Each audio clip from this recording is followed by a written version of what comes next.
سلام دوستان عزیز. برای خرید بسته ایرانسل و هدیه آن به دیگران از نرم افزار ایرانسل من، در این صفحه خرید بسته رو انتخاب میکنید و صفحه جدید که باز شد، قسمت بالا گزینه مکالمه. اگه قبلا خرید کرده باشید همان همیشگی، و اگر که بخواید جدید خرید کنید بسته های پرفروش رو برای شما به نمایش میذاره. یکی از بسته ها رو انتخاب میکنید با توجه به میزان مکالمه‌ای که دارید و در این صفحه قسمت هدیه به دیگران رو انتخاب و فعال میکنید.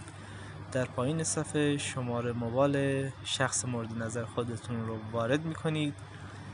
بعد از وارد کردن شماره موبایل دوستان باید دیگه خودتون میدونید ایرانسل باید باشه،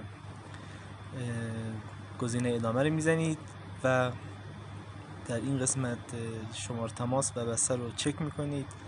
اگر مورد تاییدتون بود تایید و ادامه رو که زدید، شما میتونید یا گزینه اعتبار از حساب رو انتخاب کنید پایین یا از طریق پرداخت. گزینه اعتبار از حساب که بزنید موجودی خودتون رو میاره و در نهایت پرداخت و تمام.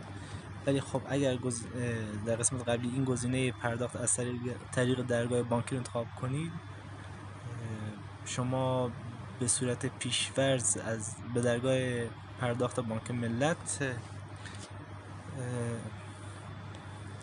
ارجاع پیدا میکنید و در این قسمت هم خودتون میدونید که دیگه باید شماره کارت و دیگه رمز دوم اینا رو وارد کنید و تمام.